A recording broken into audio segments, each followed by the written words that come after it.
गॉलिस्टिक्स के English PYQ series में आपका फिर से स्वागत है। 10 जुलाई शिफ्ट 2 पहला है the following sentence has been split into 4 segments. Identify the segment that contains a grammatical error. Since childhood Monty ate his food fast and he will not change. तो क्या बोल रहा है? सिंस चाइल्डहुड यानी कि बचपन से बात कर रहा है। तो तुम्हें एक टाइम फ्रेम दे दिया तो यहाँ पर प्रेजेंट परफेक्ट कंटिन्यूअस आ जाएगा। तो हो जाएगा since childhood Monty has been eating his food, ना कि एट हिज फूड। इसलिए तुम्हारा पहला सेगमेंट गलत है। The following sentence has been divided into 4 parts. Identify the part that contains an error. It is said that you are believing in superstitious rituals. तो देखो यहाँ पर तुम्हारा बोल रहा है that you are believing. Believe जो है वो तुम्हारा एक स्टैट्यूटरी वर्ब है, जो कि क्या होता है? नॉन कंटिन्यूअस वर्ब होता है, यानी उसे तुम कभी प्रेजेंट कंटिन्यूअस में नहीं यूज कर सकते। तुम्हें यूज करना है तो सिंपल प्रेजेंट में ही करना होगा। ये हो जाएगा that you believe. It is said that you believe in superstitious rituals. हो जाएगा तुम्हारा ये सी सेगमेंट गलत है, जो कि ऑप्शन 2 में है, तो ये करेक्ट हो जाएगा। The following sentence has been divided into 4 segments. Identify the segment that contains a grammatical error. After your insistence my sister checked a mail box again. तो फिर वहां पे उसी मेल बॉक्स को उसने दोबारा चेक किया ना, तो यहाँ पे एक स्पेसिफिक मेल बॉक्स बन जा रहा है ये। इसके लिए हम द का यूज करेंगे, ना कि ए का, इसीलिए ये सेगमेंट गलत है। The following sentence has been split into 4 segments. Identify the segment that contains a grammatical error. तो क्या बोल रहा है? In order to connect these things to a wider historical context Rahul गो। राहुल के साथ हम गो कैसे यूज करेंगे? अगर हम सिंपल प्रेजेंट में ही यूज कर रहे हैं तो राहुल के साथ V5 यूज करेंगे, राहुल गोज होना चाहिए। तो इसलिए तुम्हारा ये सेगमेंट गलत है। अब है कंप्रेहेंशन पैसेज। अब क्वेश्चन देख लो, चलो अब बनाया जाए। तो पहला है there is nothing more blank than when you sit down at your table to study with the most sincere of intentions and instead of being able to finish the task at hand you find your thoughts blank. तो ये चीज बहुत क्या है? मान लो कि जब तुम कभी पढ़ने के लिए बैठे हो और पढ़ाई कंप्लीट करने से पहले तुम्हारे थॉट्स जो है, तुम्हारे विचार इधर उधर भटकने लगते हैं। ये खैर बहुत बार अपने लोग के साथ भी होता है कि मान लो तुम पढ़ने के लिए बैठे हो और तुम्हारे दिमाग में थॉट चलता है कि भाई क्या मैं एक बार और अपना सेल्फ रिस्पेक्ट गिरा के उससे बात करके देखूं, क्या पता इस बार वो मुझे मिल जाए। भाई सही में अगर तुम ये सब सोचते हो ना तो बहुत ही चूतिया चीज है, समझे? क्योंकि मुझे याद है जब मेरा Tier 1 क्लियर हुआ था SSC CGL का, तब उसने खुद मुझे मैसेज किया था। तो तुम्हें भी वो खुद मैसेज करेगी, लेकिन तुम्हें रिप्लाई नहीं करना है। क्योंकि मुझे याद है जब मैंने यही चूतियापा किया था कि जब उसने मैसेज कर दिया तो फिर मैं बात करने में लग गया। इस चक्कर में मैं Tier 2 में फैला गया। तो जब तक तुम कंप्लीट ना कर लो तब तक इधर उधर मत भटको। यहाँ हो जाएगा ये चीज क्या है? तो ये बहुत ज्यादा फ्रस्ट्रेटिंग चीज है। हो जाएगा there is nothing more frustrating than. Exciting का मतलब होता है कि ये चीज बहुत उत्तेजित करने वाला, रोमांचक, और इंटरेस्टिंग का मतलब होता है दिलचस्प, सरप्राइजिंग मतलब आश्चर्यजनक। Find your thoughts blank. हाँ, तो तुम वो काम खत्म नहीं कर पाते हो और तुम्हारे ध्यान क्या होता है? तो इधर उधर भटकने लगता है। तो इसके लिए हम यूज करेंगे वर्ड वॉन्डरिंग। वॉन्डरिंग मतलब होता है इधर उधर भटकने लगता है। और इंटरेस्टिंग का मतलब मैंने बताया दिलचस्प होता है। टायरिंग का मतलब थका देने वाला। वरिंग का मतलब चिंताजनक। However there are certain techniques that you can use to blank your concentration. तो कुछ टेक्निक्स क्या हो सकते हैं तुम्हारे कंसेंट्रेशन को क्या करने के लिए? तो इनहेंस करने के लिए, तुम्हारे कंसेंट्रेशन को, तुम्हारी एकाग्रता को बढ़ाने के लिए, बेहतर करने के लिए। कमिट का मतलब होता है वादा करना। डिस्कवर का मतलब खोजना। और कन्विंस का मतलब आश्वस्त करना या मनाना। To begin with, one should blank to create the physical environment that is conducive to blank. तो इसको स्टार्ट करने के लिए यानी कि अपनी एकाग्रता को जो है बढ़ाने के लिए सबसे पहले उसको क्या करना चाहिए? तो एक ऐसा फिजिकल एनवायरनमेंट तैयार करना चाहिए। तो ये एक ऐसा फिजिकल एनवायरनमेंट तैयार करने का क्या करना चाहिए? तो एक तरह से हम कह सकते हैं अटेम्प्ट, यानी कि प्रयास करना चाहिए। इसके अलावा कोई भी सुटेबल नहीं है यहाँ पे। देखो इमेजिन मतलब होता है कल्पना करना। तो तुम वो करने का प्रयास करोगे, सिर्फ कल्पना थोड़ी करोगे कि तुम सोचते ही रहोगे कि ऐसा हम कर लेंगे तो हो जाएगा। तुमको करना होगा। अनाउंस मतलब घोषणा करना, और लीड मतलब नेतृत्व करना। यहाँ अटेम्प्ट हो जाएगा। To create the physical environment that is conducive to blank thought. तो वो किससे कंड्यूसिव हो? Physical environment. कंड्यूसिव मतलब होता है अनुकूल। तो वो किस तरह के थॉट के कंड्यूसिव हो? तो हो जाएगा फोकस्ड थॉट के, यानी कि एकदम केंद्रित थॉट के, जो एकाग्रित थॉट के तुम्हारे कंड्यूसिव हो, यानी अनुकूल हो। जॉयफुल मतलब होता है आनंदमय। कॉशियस का मतलब सतर्क या सावधान। और डेजलिंग का मतलब एकदम चकाचौंध कर देने वाला। ये ठीक जो तुम्हारा कंप्रेहेंशन पैसेज है, हम कुछ दिन पहले भी अटेम्प्ट कर चुके हैं। एक बार तुम्हें अगर याद होगा तो CHSL में नहीं, शायद SSC MTS में ये जो है एक बार पूछा गया है। वो भी सेम एकदम यही comprehension passage. Select the most appropriate antonym of the given word. Innovate. Innovate का मतलब होता है किसी चीज को नया बनाना, नवाचार करना। तो इसका एंटोनिम हो जाएगा कॉपी। कॉपी का मतलब होता है नकल करना, तो नया बनाने का उल्टा कॉपी करना। सॉल्व का मतलब होता है हल करना। फाइनेंस मतलब वित्त। इन्वेंट मतलब आविष्कार करना। Select the correct spelling of the underlined word in the given sentence. She decided to file a complaint with HR after being harassed by her supervisor for several weeks. तो harassed की इसमें spelling गलत है। harassed की correct spelling हो जाएगी HARASSED, harassed। harassed मतलब उत्पीड़ित। Select the most appropriate option that can substitute the underlined word in the following sentence.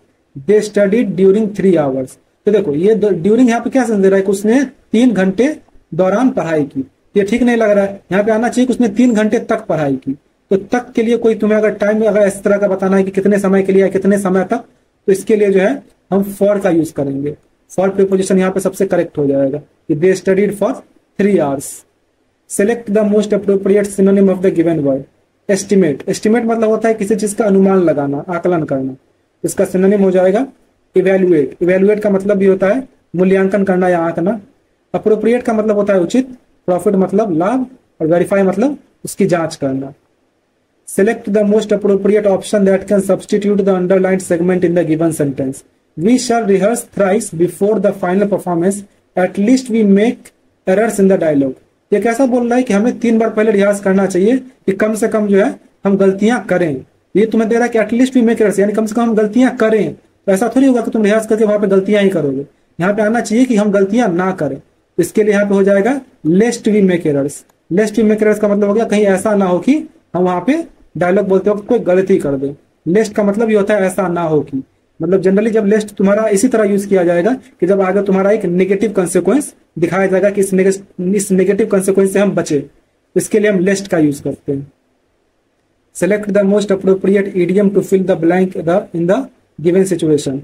They were waiting for their family members who were returning from a pilgrimage, therefore they were blank on the platform. तो वो अपने family members का wait कर रहे थे जो कि एक पिलग्रिमेज यानी एक तीर्थ स्थल से वापस आ रहे थे। तो इसलिए वो प्लेटफॉर्म पे क्या कर सकते हैं, तो देखो रनिंग बिहाइंड टाइम यानी कि समय के पीछे भाग रहे थे, तो ये ठीक नहीं लगता है। Playing a joke. Playing a joke का मतलब होता है कि वो लोग को कुछ हंसी ठिठोली कर रहे थे, मजाक कर रहे थे। रोलिंग अप देयर स्लीव्स यानी आस्तीन उठा रहे थे, तो ये भी नहीं होगा। Pacing up and down.